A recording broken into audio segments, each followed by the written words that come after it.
The views and opinions expressed on this program do not reflect the company, owners, management, staff, clients, or partners.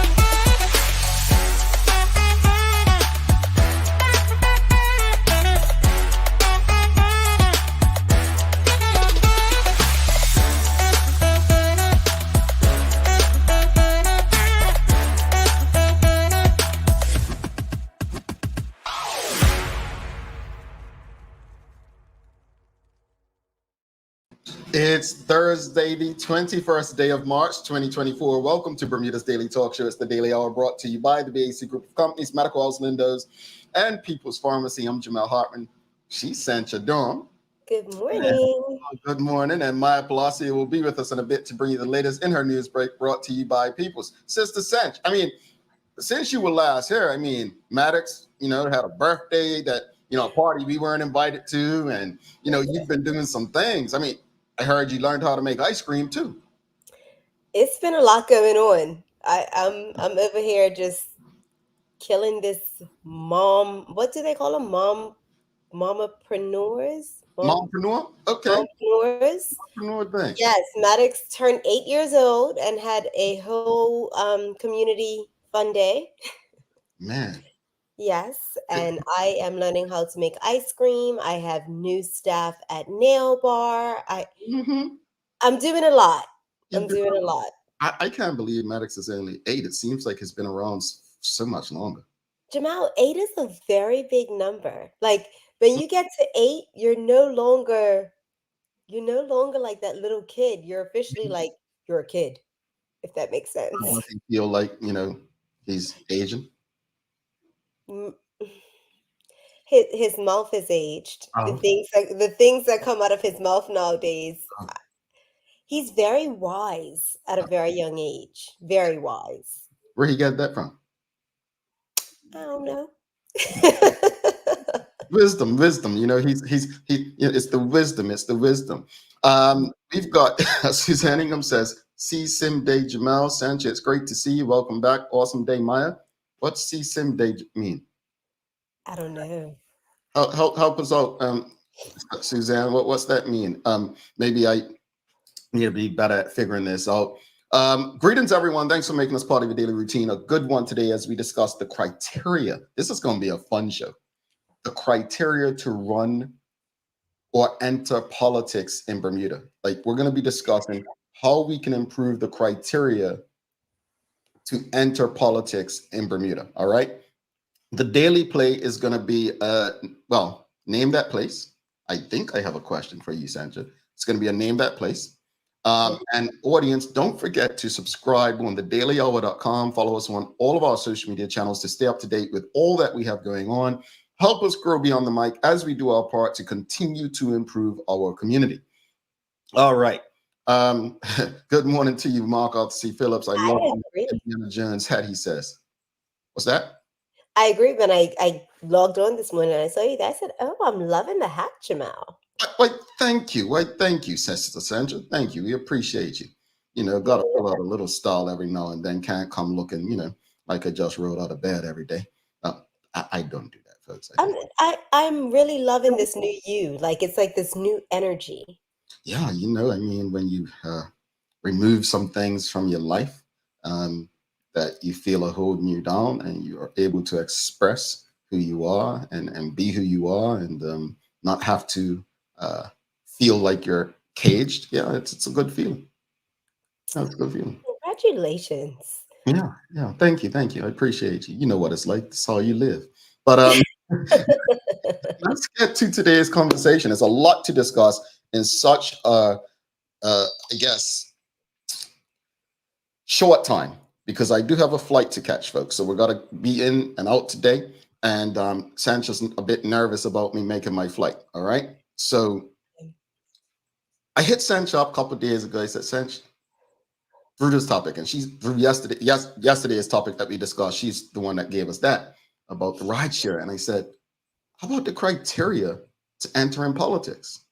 And I'm not quite sure, Sancha, because when I sent her the criteria I found for Bermuda, she told me get off her phone and laugh. Like, right? I was like, Jamal, get off of my phone. And I put my phone down. Those of you who aren't aware, here's the criteria to run for politics in Bermuda. Actually, let me see if I can share my screen, because you got to see it to believe it, right? You got to see it to believe it.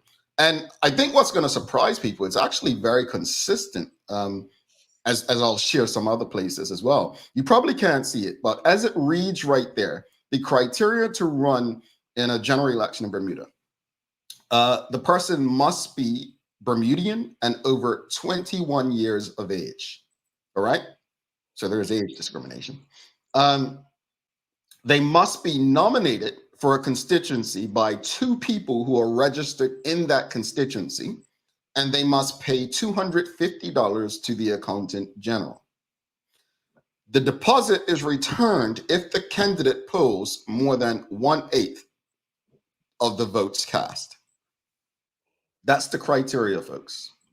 So in knowing that criteria,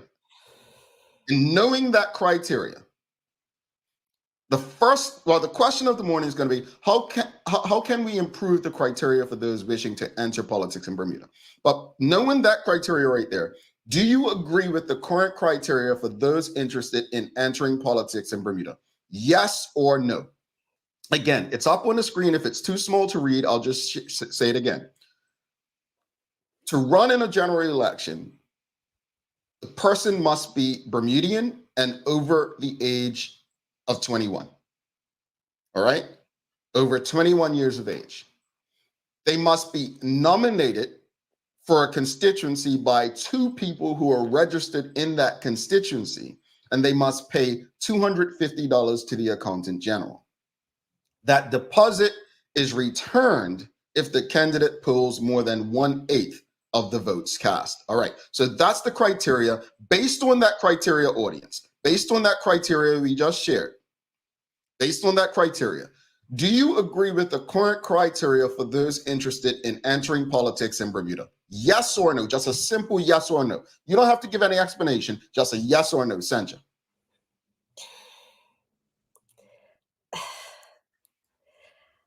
So, no, but I understand why it's so vague, like why it's not a whole lot of prerequisites, if that makes sense. Mhm. Um, I get it. You don't want to shut anyone out, and based on our requirements, I mean, kind of anyone. I'm surprised. Jamal, how come I haven't been nominated? I mean, I asked you guys a serious question before I came on, and I think Maya thought I was being silly, but I'm serious. Like, it says person in Bermuda, but I was just wondering if they had to be a human being, because in certain places around the world, people do nominate cats. Yeah, But yeah, Bermuda says person. But Sancha, it's only fair. yeah. It's only fair that I share some requirements of other jurisdictions. Okay. All right, for comparison. So before we get into it, folks, let me just give Yeah. some comparisons in other jurisdictions. So again, in Bermuda, I'll bring it up again. In Bermuda, the person must be 21 years of age, right? It must be Bermudian and over 21 years of age. They must be nominated for a constituency by 2 people who are registered in that constituency and must pay $250 to the accountant general. The deposit is returned if the candidate polls more than 1/8 of the votes cast. All right, so let's switch over now. Let's go to see to our friends in the United States. All right, let's see constitutional requirements for the United States president. And the constitutional requirements for the United States president, basically 3 key factors: must be a natural born citizen of the United States, so you must be born. be at least 35 years of age, and have been a resident of the United States for 14 years. Well, that rules me out all around. Well, except the age thing. Anyone who meets those requirements can declare their candidacy for president. Once a candidate raises or spends more than $5,000 for their campaign, they must register with the Federal Election Commission. That includes naming a principal campaign committee to raise and spend campaign funds. So that's the United States. But we're going to go smaller. We're going to go smaller. We're going to go, Sandra, let's go to our friends over in the Cayman Islands. Let's go to the, because some people saying, well, that's the U.S. They're much bigger. Let's go to our friends in the Cayman Islands. Let's go to our friends over there in the Cayman Islands and get your questions ready, folks. Let us know in comments. How can we improve based on what the current criteria is and what the criteria is in other jurisdictions? All right, so let's check the Cayman Islands out. All right, so in the Cayman Islands, since we love to compare, qualifications of a candidate. So the person A is a Caymanian, right? That person B has attained the age of 21 years. C, that person is, at the date of that person's nomination for election, domiciled and resident in the Cayman Islands. And D, that person is a qualified citizen. And either E, that person was born in the Cayman Islands or born outside the Cayman Islands in the circumstances mentioned in 2B, which is below, and so on. So this is a fellow British overseas territory that kind of has a bit more to it than what you see for Bermuda, right?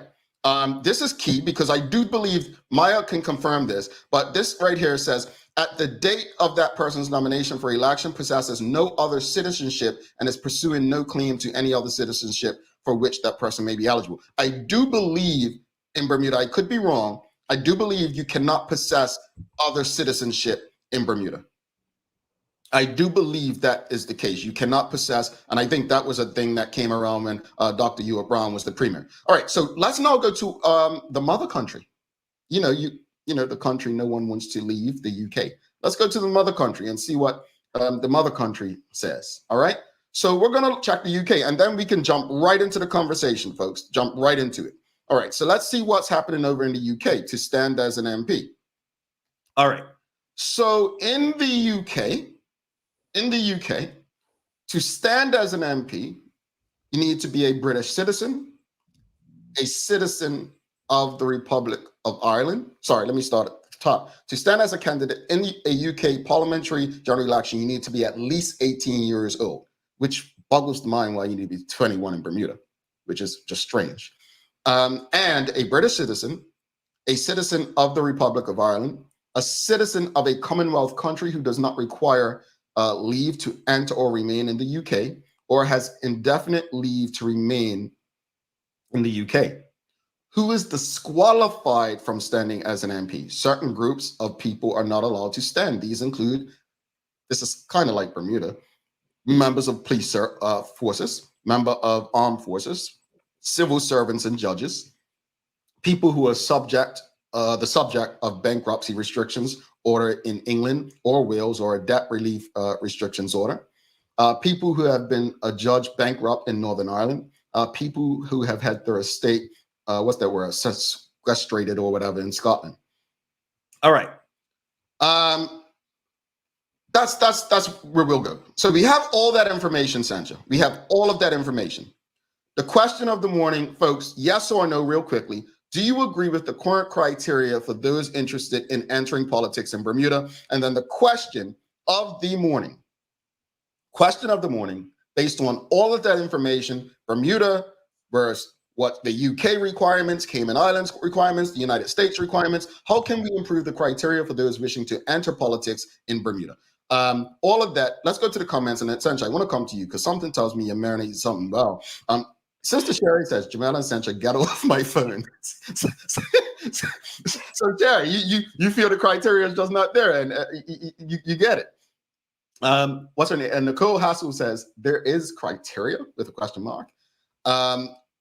Clinton Painter says he agrees with the criteria. It's the people's choice. If you make the criteria too strict, people will complain. Criteria number one, Nicole Hassel says, don't make promises you can't keep. Jack Heath says scholarships have more criteria than that. All right. Do you agree with the current criteria for those interested in entering politics? Teray Hall says, yes, the only requirement is to be the president of the United States, be born a citizen of the United States, natural born citizen, be at least 35 years old, have a resident 14 years and 5,000. Correct, as we shared. And Resam says, so basically we elect a bunch of clowns, expect something other than a clown show. Got it. And Teray Toll says, I don't think it's about formal requirements. It's about the people voting. The higher the standards you have, the better candidates. And Kenton Trott says the age should be lowered to 18. I think the only thing I would change, Sandra, the only thing I would change is the age. I would change the age, because if you're telling me that you could conscript at one point, or people are old enough to drink at 18, and you pretty much are considered an adult at 18, then why then can't people be in politics? Why can't they be in politics? I'm not understanding that. So yeah, it's what are your thoughts, audience? Okay. Look, I've been sitting here typing away, trying to keep my thoughts so I can have this conversation. So I agree with the age, but I also think that because the criteria is so little, this is why we end up with a situation where you have people using politics as a full-time job, right? Because there is nothing, like there's a lack of a lot of substance. So in the US, we're saying that they need to have like this $5,000 and they have to raise money for a campaign, and so they have to invest essentially. Right now, we're saying you have two people, $250, and you can run. And Jamal, you can pretty much go on about your day. And what work do you really have to do? Where's the proof of the work being shown? And I think this is why we end up with candidates that, we're in a situation where we end up with these candidates that really aren't good for the post. And then I don't agree so much when we say, people need to have higher standards in their voting. Sometimes you don't know what you need, right? And you automatically think that because these people are running, they have some sort of education in, what they're speaking about, or where they're gonna run, right? And where's the proof in that? Yeah. It's not really shown. So we're trusting that because this person was nominated, that they deserve our vote, because this is the only person that I have to choose from. But like I said, why I haven't been nominated? It's too wishy-washy. Yeah. If that makes sense. And I think that there has to be a little more to kind of show, because you can't expect people to say, let's have higher standards. Some people don't know. You have people that are just trying to keep their head above water, go to work and pay their bills. They're not sitting here and studying politics and listening to politics the way that we are. Yeah. So I hear you. Yeah. I actually think what you're saying actually goes against the whole formal thing, right?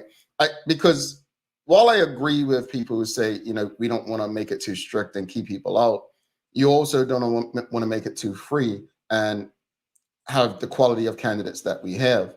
And what I mean by that is, Sandra made a great point in using herself. Like, if it only takes two people to nominate you, and a very small fee, right? Which I think is fair, because you don't want to price people out who might be best for Bermuda.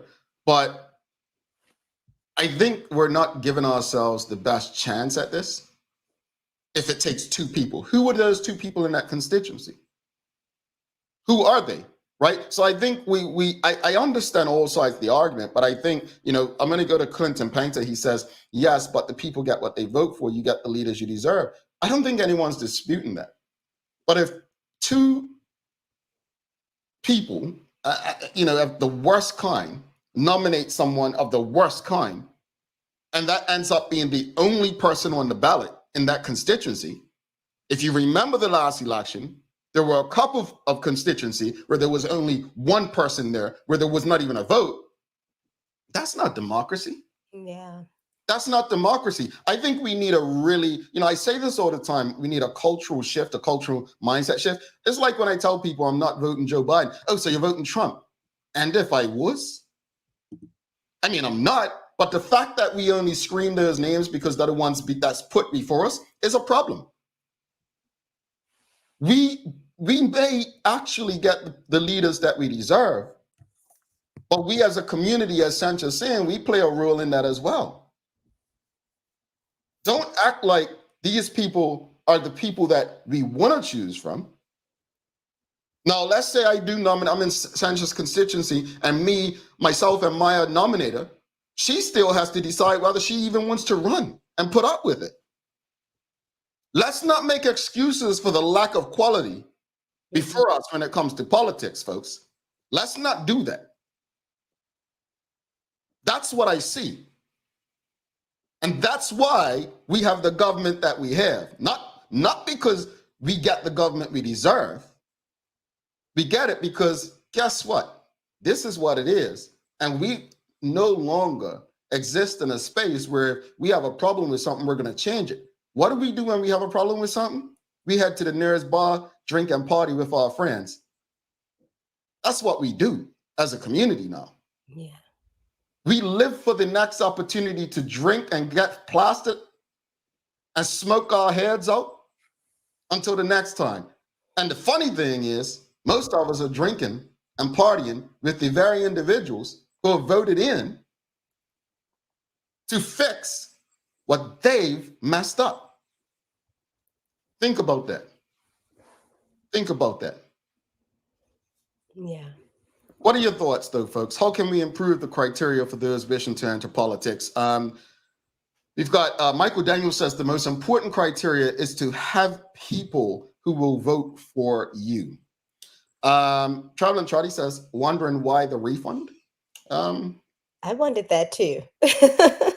I guess, it's worth the while if you got a certain amount of votes. If you don't, you wasted their time. But if you're investing in something, you're investing in it. What are we giving the money back for? For what? You should be in a position. Whereas it's fine, like you're investing in this. Yeah. No, I it's a question that maybe we can ask the parliamentary registrar why is there a refund there? Yeah, I think it's a valid question. Clinton Painter says an uneducated population will get uneducated leaders. All right. And I think what he's doing, it makes sense, is holding us accountable, the electorate. Sheldon Fox says potentially the eligibility to run is at 21 is probably legacy criteria because at one point you couldn't vote until you were 21. So I guess they have amended that, or they haven't amended that, he probably means. But yeah. Yeah, that's a good point. I would agree. Yeah, I would agree, Sancha. And those are the kind of things that we don't pay attention to that we should. If I believe there are some brilliant 18, 19-year-olds, and it's fair, people may say, well, they haven't experienced this and experienced that. Fair enough. But, Sir Alex Ferguson said it best in the 90s. If they're good enough, they're old enough. I'm on the fence about the age. Sancha disagrees. Go ahead. No, I'm kind of on the fence about the age. 18 is very young. And yes, we have some very mature 18-year-olds. But I do think that life experiences are important. And I don't think that putting an 18-year-old in that situation to make mistakes or make their mistakes on our time and dime, which essentially shapes the future for our country, that makes me nervous. Okay. I would actually increase it a bit. Okay. Yeah. I like that. Hold on, folks. You haven't heard in a while. You haven't heard it. we it's a fight in the house, but no, I appreciate, and somebody in the comments did say they'd increase it, but let's go to Instagram. We do have a couple of comments on Instagram. Mr. Met_BDA says we have a specific criteria for, say, a head teacher to apply for a post. So why is our Minister of Education not chosen on a similar criteria? Well, that's a bit different than running for politics, because that's an appointed post, but point taken. Kelly Madeira said also on Instagram, says people don't want to run for politics because of the public treatment and negative scrutiny. Yeah, fair enough, especially in a small community.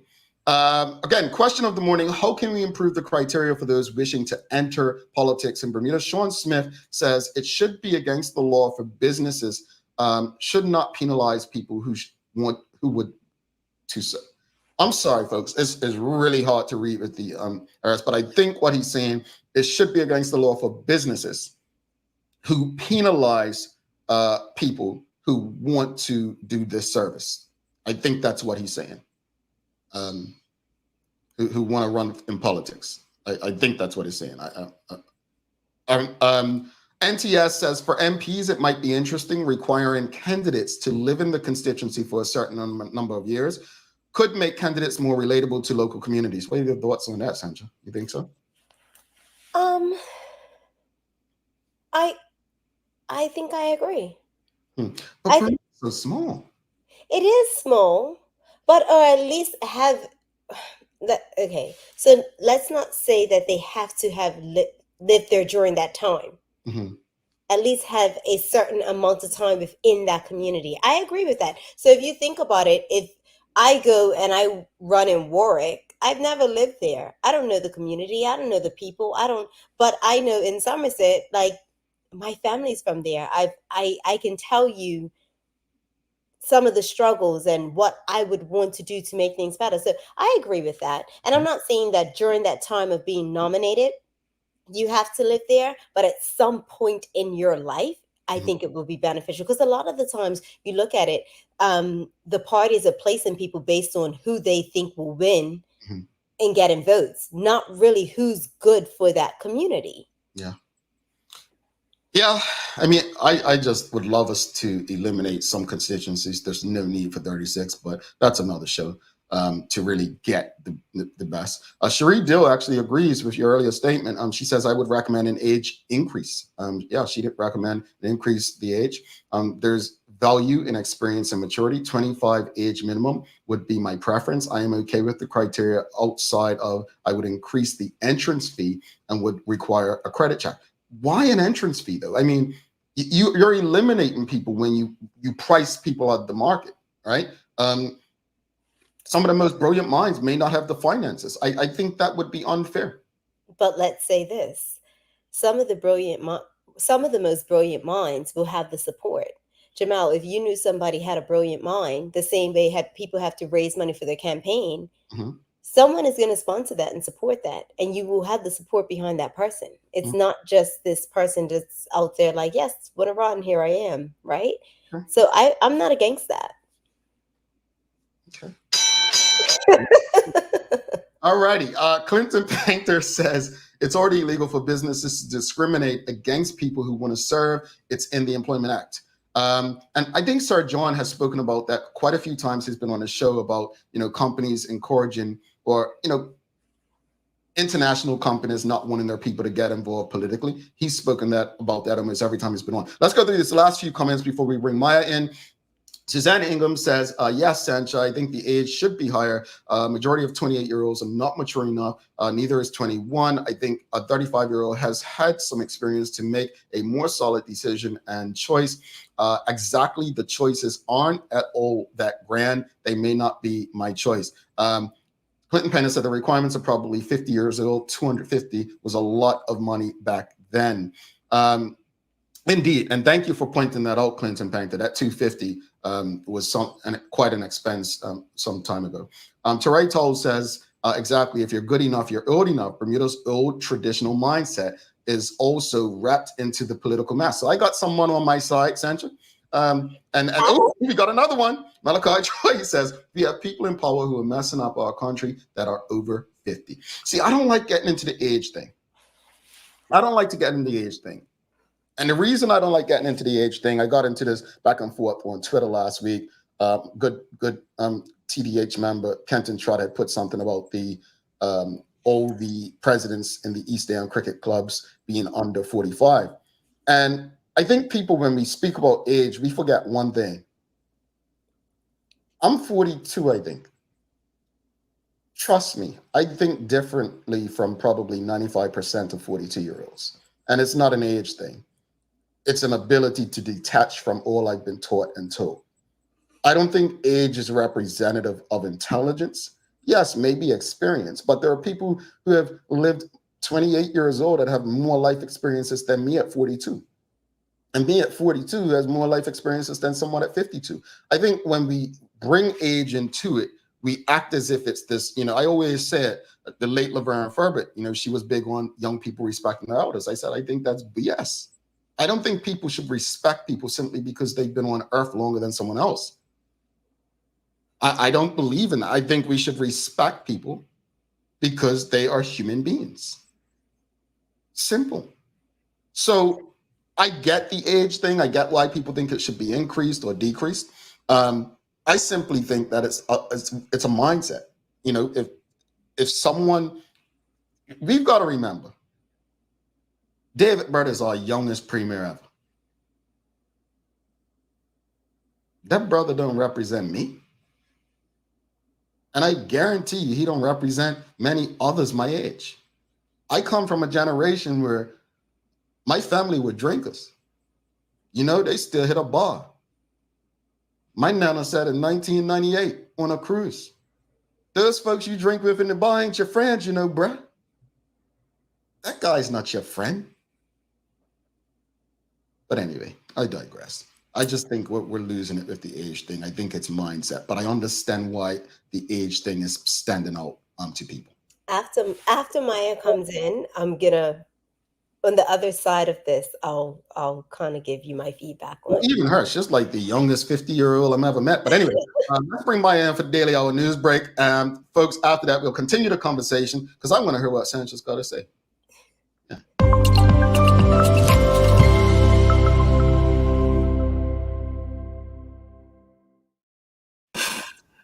Good morning. Good morning.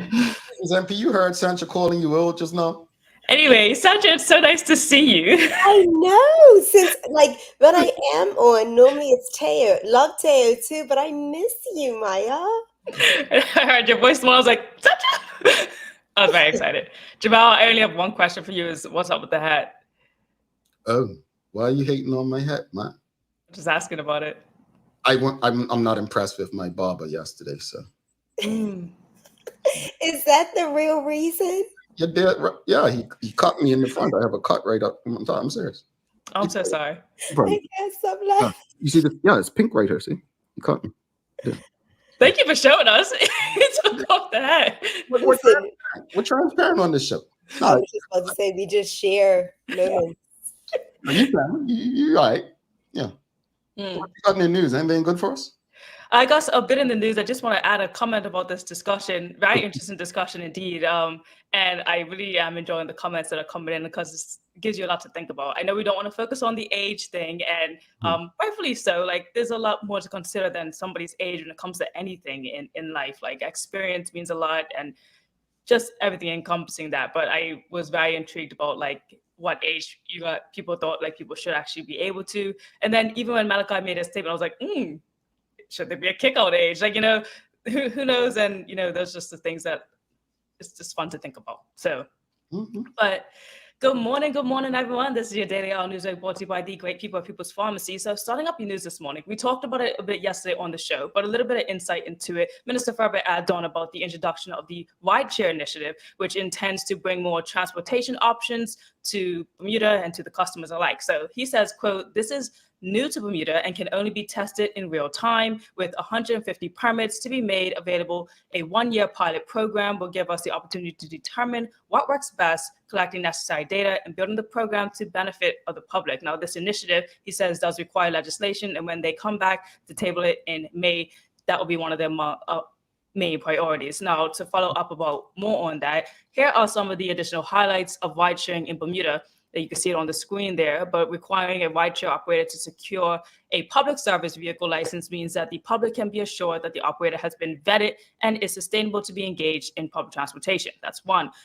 This is a seasonal service, and as such, license fees of $1,000 is an equitable cost for the entrepreneur seeking to enter the new market. That's two. Number three would be operates daily from April 1st to September 30th and only on weekends and holidays for the rest of the year. And finally, participating insurance companies have agreed to collaborate with the ministry to establish a practical approach to coverage.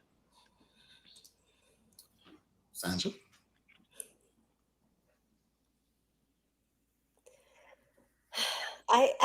Jamal, so I feel for our taxi drivers out here. You know, it's a disappointment to me that we are not doing anything to support them at this point, or not we, our government is not doing anything to support them at this point. And we are going to have someone come on rideshare and pay $1,000 for a fee. To me, that I would be so upset if I was a taxi driver. I understand where they're going with it. I understand that the world is changing. I understand that this is the norms in lots of countries. But I think we need to sort out our taxi drivers first, give them a solid base, and then we move forward if this is something that we want to do. Yeah. Indeed. Well, in other news, the One Bermuda Alliance announces Robert King as their adopted candidate for constituency 10. Now, Robert attended Work Academy before furthering his education in university in Canada, where he obtained a BA in Law and Justice in 1992. He worked in youth corrections and behavioral homes in Canada for approximately 4 years before returning to Bermuda in 1996. He went on to become a corrections officer for the Department of Corrections and then transitioned to a caseworker. He's also a certified divorce lawyer as well, and he is currently the deputy chair of the Committee of 25 and is also a trainer for SCARS. Now he says, quote, "I look forward to humbly serving the people of Bermuda, and I recognize the responsibilities that being an MP holds. I am committed to earning and maintaining your trust through honesty, integrity, and the fulfillment of my duties." Who is it? Robert King. I mean, I'm literally saying that for the audience. I mean, maybe this is a good thing, a new, fresh face that people are not used to, not a career politician. So all the best to him. He's over 18. Yeah, over 18. Yeah, we'll have the outgoing MP for that area, Michael Dunkley, will be on the show on Monday. So maybe he'll give us some insight as to how Mr. King came into taking over in that constituency. Yeah. He does have quite an extensive resume. I definitely shortened it for the show, but people may know his wife. He's married to Mariam Shea King, who is Bermuda's first court-appointed family mediator and who currently works in private practices. Okay. Well, in other news, Amani Cookies meets Ricky Swift. He is the CEO of Baltimore International Airport. He posted it on their social medias the other day, and it was quite a very nice video. So I have it here for you guys to just take a look at what happened when they were in the airport. The fact that you're an entrepreneur is simply amazing. I'm the head of one of the largest airports in the country, and I am more proud of what you're doing than what I'm doing, because it's always been a desire of mine to be an entrepreneur, charity, the ingenuity that it takes to do what you're doing sets you apart from millions of people in the world. So you should be extremely proud of what you're doing. That's that I can mention. I love that. Aww. I'm hoping that you'll see some Armani's cookies sold at some of the vendor stores in Thurgood Marshall Airport in Baltimore, sorry.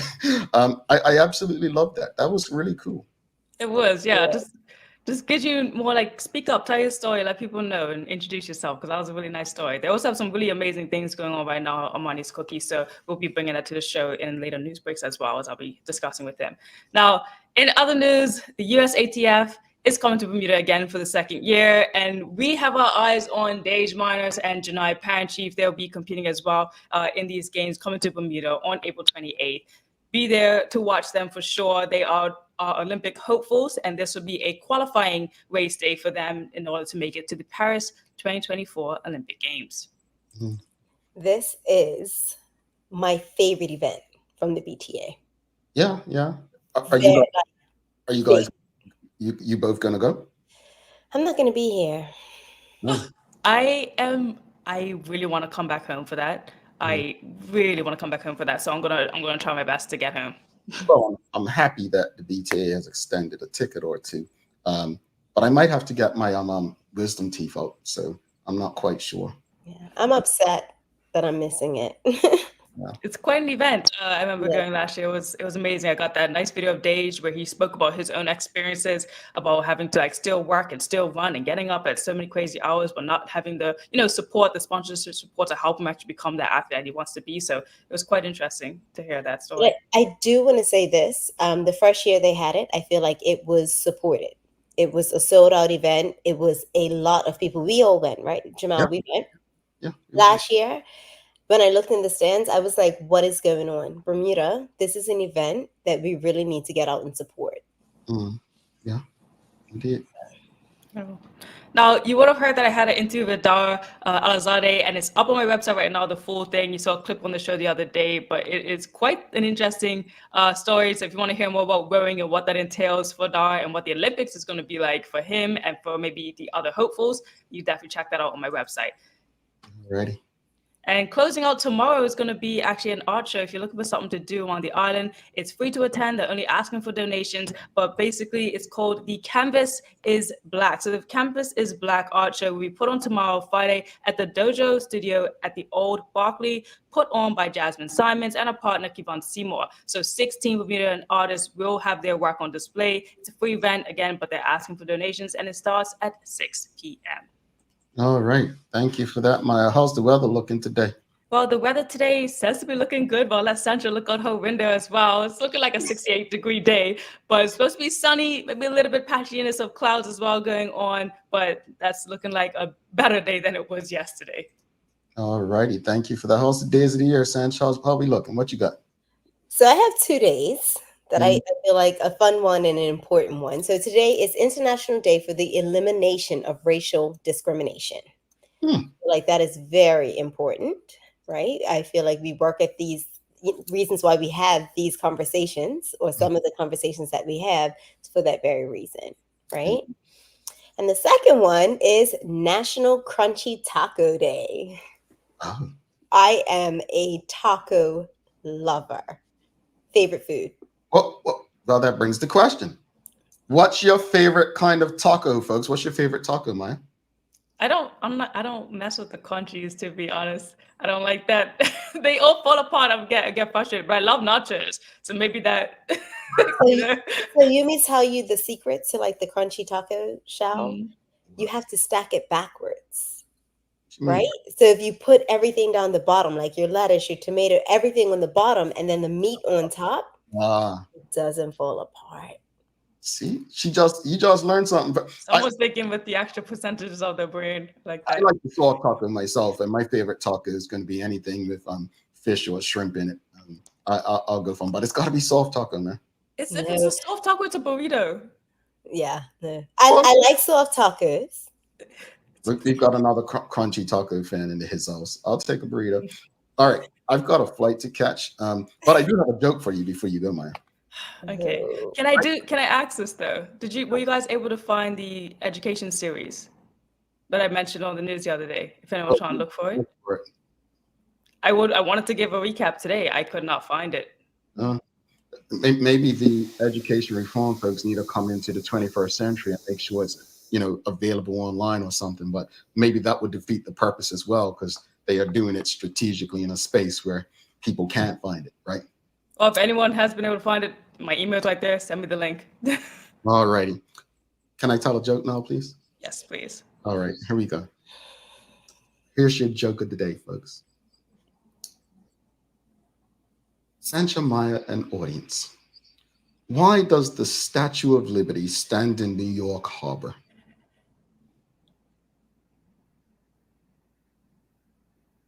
Why does the Statue of Liberty stand in the New York Harbor? Jamal, I don't know. Because she can't sit down, you guys.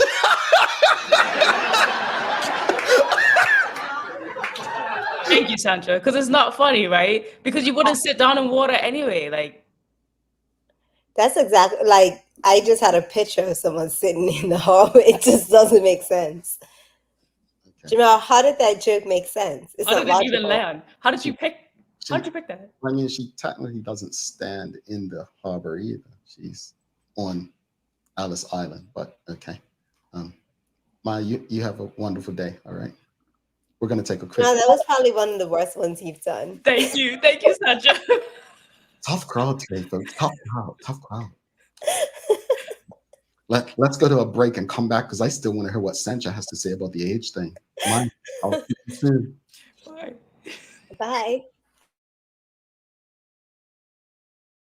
Let's face it, life can be a little wild, but shopping doesn't have to be.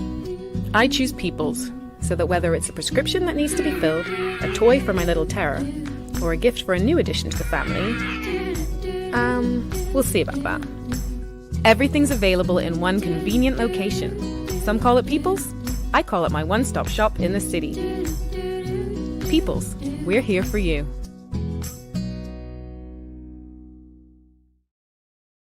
Welcome to the new bulk store, Lindo's Next Level. Wake up in the morning with enough coffee to keep you running throughout the entire day. Your pet at home deserves the best. Stock up on dog food to keep your puppy happy. Need a quick tasty lunch at home? Your chicken nuggets will be jumping right out of the freezer. What's a movie night without popcorn? You can never have too much. Lindo's Next Level. Why go anyplace else? Alrighty, welcome back to the Big Show, Central Durham. I'm Jamel Hartman. It's the Daily Hour brought to you by the BAC Group of Companies, Medicals, Lindos, and People's Pharmacy. Please do not forget to subscribe on our website, thedailyhour.com. Follow us on all of our social media channels to stay up to date with all that we have going on. Help us grow beyond the mic as we do our part to continue to improve our community. And folks, if you have appreciated the conversation so far, the discussion, the news break, and of course, my hilarious joke, please give us a thumbs up, a love, a like. And if it's a thumbs down, that's okay as well. I know my joke may not be in everyone's flavor of the month, but that's one or two people, just these two here. All right. But give us a love. Make sure you share the conversation because we're discussing the criteria today, the criteria. And Sancha, the big thing was people speaking about age, right? That seems to be the thing that stands out most. How can we improve the criteria for those wishing to enter politics? And you and Cherie, amongst others, spoke on the age factor. What did you have to say about that? So what I wanted to reiterate or kind of give insight into, I am one of those people. So I don't believe that you have to go to university. Not one of those people. I did not go to university. I did my A levels. I decided that I wanted to come back, worked in a law firm, wasn't sure what I wanted to do. So done a bunch of things, and then entrepreneurship worked for me, right?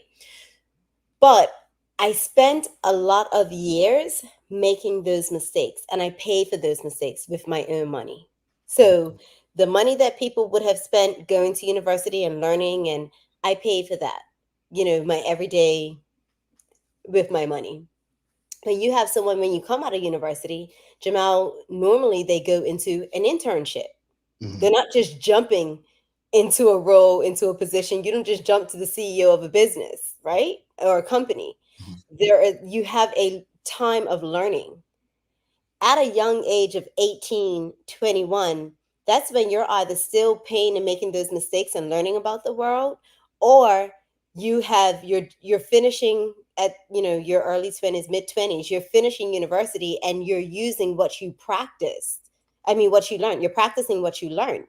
And I think during that time, we have to be okay with you are still learning the world. Like every day I look at Maddox and I feel like it's things that he knows, but I have to say to myself, Sancha, every day is a learning experience for him. He's learning little things that you think could just come naturally.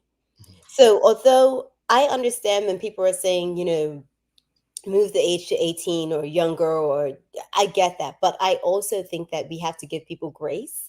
Mm-hmm. And in this space, I don't think that people should be using our money and risking the good of the country to learn what they need for the rest of their lives. I don't disagree with anything you said if you apply that same thing to voting them. Because if we can't trust people at 21 to make decisions in our best interest, Why are we trusting 18, 19-year-olds and 20-year-olds to actually decide who the people are going to be if they haven't matured to that level? I see it differently because it's like going to school. So when you are being taught and when you are doing your research, and you can make an educated guess, but if you put them in that seat and in that position, I still think that they haven't had the experience. I know I may be talking with a forked tongue, but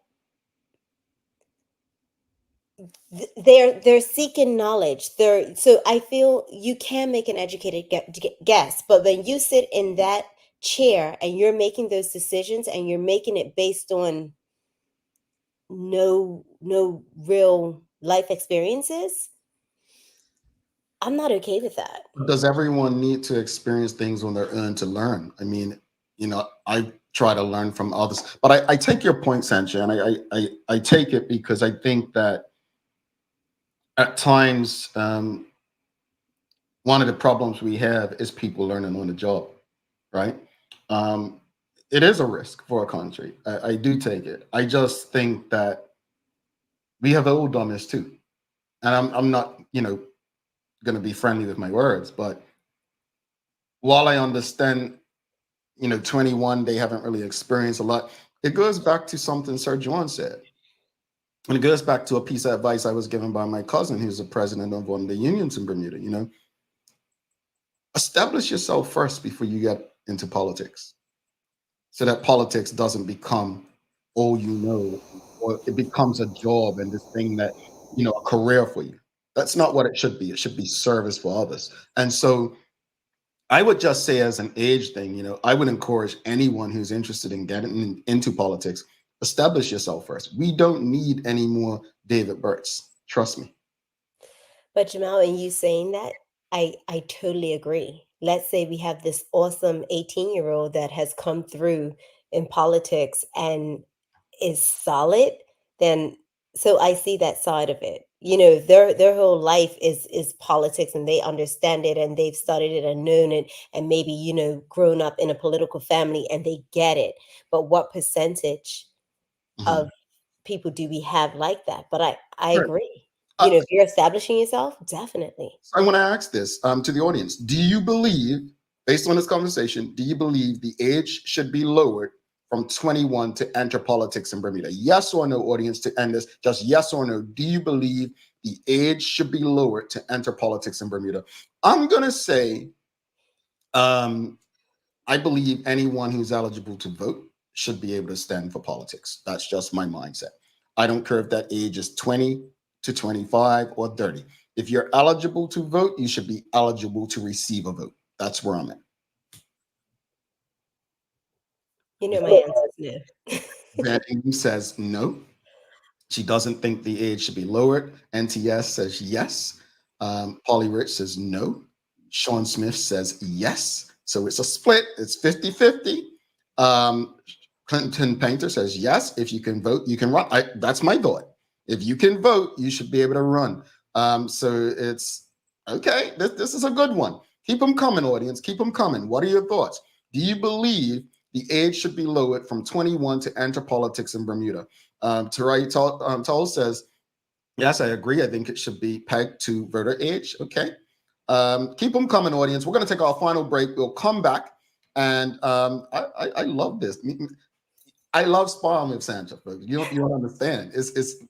This is the great thing about having someone opposite, because it's two different perspectives. And I understand and appreciate and don't really disagree with what she's saying. I just think that if we go that way, then you have to think about the voting age as well. I'm just saying they should be tied, in my opinion. She disagrees, but let's take this break, come back, and we'll both wrap it up with our final opinions. But someone's going to be winning something as well, because we've got to do a giveaway.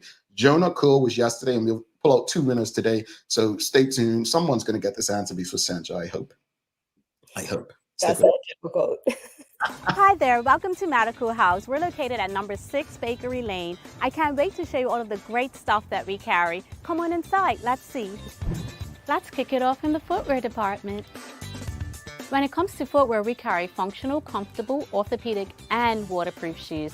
We have construction shoes, golf shoes, shoes for walking, shoes for boating. We even have shoes for pickleball. We have shoes for everyone. With brands by Skechers, Atrax, Propay, Easy Street, Nursemates, Clogs, Avenger, Cherokee, Cat, Frog Talks, and DeWalt. The list goes on.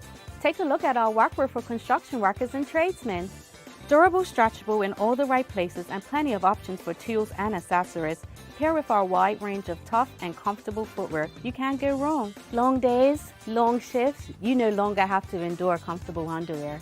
Designed by nurses, we now offer premium undergarments by Swoop that are unique, fun, comfortable, and functional. The only underwear you'll ever want to wear. Who says high-quality functional products can be stylish and comfortable at the same time? Speaking of stylish, we also have top-quality running, walking, and workout apparel by Skechers in a variety of sizes for men and women. Cool, breathable, and dry. With our wide selection of Skechers footwear, you'll look great before, during, and after your workout. As you can see, Medical House really is a one-stop shop for everybody. We can't wait to see you. You'll be surprised at everything we have to offer at our huge new retail and wholesale location on Bakery Lane.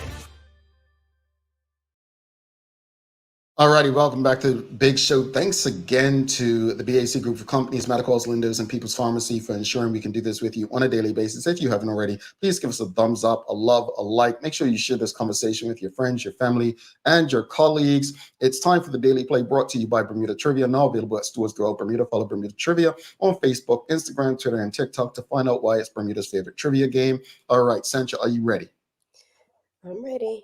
All right, name that place, all right? Sancha, as of 2022, what city had the largest population in the world? Right.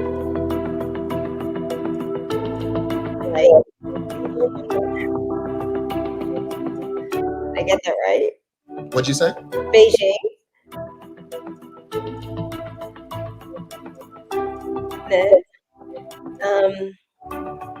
I don't know. You were close, but no cigar. It's not Beijing. City, not country. China, highest population. India, second highest. Not Mumbai, India. It's not New Delhi, India. This is from the History Channel. The city with the largest population in the world as of 2022 was Tokyo, Japan, with 37 million people. That shocked me. Yeah. That shocked me. I thought it had, yes, Clinton Painter, we will enter you into the draw. I thought it was either Beijing or one of the Indian cities, Mumbai or New Delhi. All right, so Clinton.